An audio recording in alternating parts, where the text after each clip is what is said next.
पिछले 10 महीनों में लद्दाख में एलएसी पर चीन की सेना ने अपनी साजिशों का जो पुलिंदा सजाया, अब चीनी सैनिक अपने हाथों से उसे उजाड़ रहे हैं। जो लोग भारत और चीन के बीच डिसएंगेजमेंट के समझौते पर सवाल उठा रहे थे, उनके लिए भारतीय सेना ने कुछ वीडियोस जारी किए कि चीन ने अपने टैंक, बख्तरबंद गाड़ियां, आर्टिलरी पीसेस, हेवी व्हीकल्स को पीछे ले जाने की कार्रवाई शुरू कर दी है। 10 महीने बाद भारतीय जमीन से उल्टे पांव वापस लौट रही है। चीन की हर हरकत का फिजिकल वेरिफिकेशन किया जा रहा है, कैमरा से रिकॉर्डिंग की जा रही है। इसके अलावा ड्रोन्स, सैटेलाइट सर्वेलेंस के माध्यम से और ह्यूमन इंटेलिजेंस के माध्यम से चेक एंड रीचेक किया जा रहा है। भारत और भारतीय सेना के चट्टानी इरादों के सामने घुटने टेक रही है।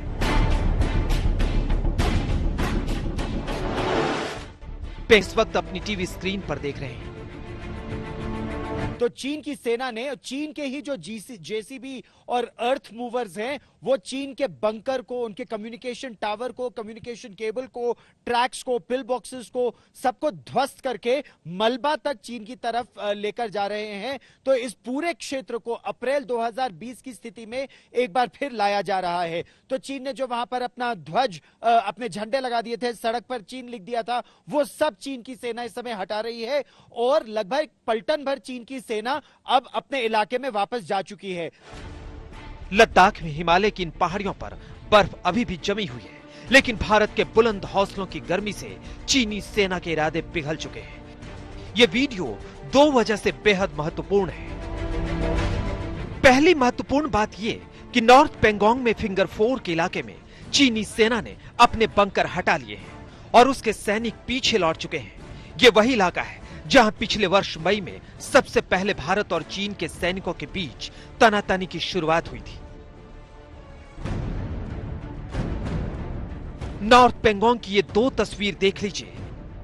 पहली 10 फरवरी के पहले की है और दूसरी अब की, यानी तनाव के केंद्र बिंदु से चीनी सेना के तंबू उखड़ चुके हैं।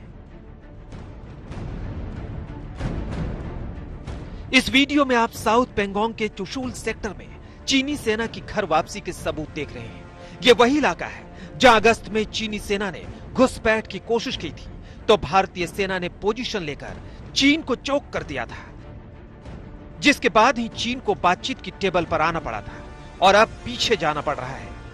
चीन ने फिंगर 4 में अपने बंकर्स, अपने ऑब्जर्वेशन पोस्ट, जेटीज और हेलीपैड्स को भी बर्बाद करना शुरू कर दिया है।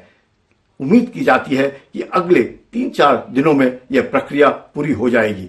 उसके वेरिफिकेशन के बाद अगले 48 घंटे में उसके बाद दोनों सेनाओं के को कमांडर मिलेंगे और जो बाकी के फ्रिक्शन पॉइंट्स हैं उनके ऊपर बातचीत शुरू होगी।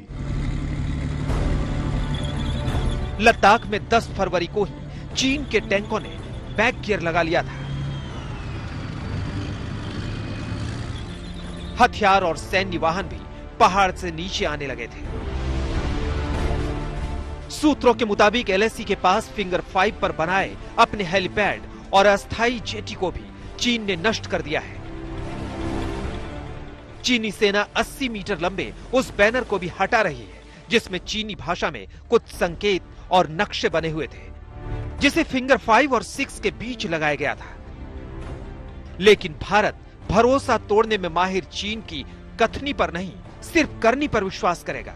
इसलिए हाई रेजोल्यूशन कैमरे के जरिए भारतीय सेना पीछे हटती चीनी सेना के हर कदम पर नजर रख रही है।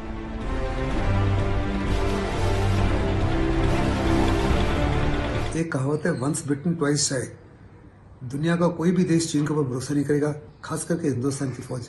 हम हर प्रकार से सतर्क हैं, हर प्रकार से तैयार हैं कैलाश शरीर को दोबारा रीऑक्यूपाई करने के लिए, अगर चाइना ने किसी प्रकार की कोई गड़बड़ी की।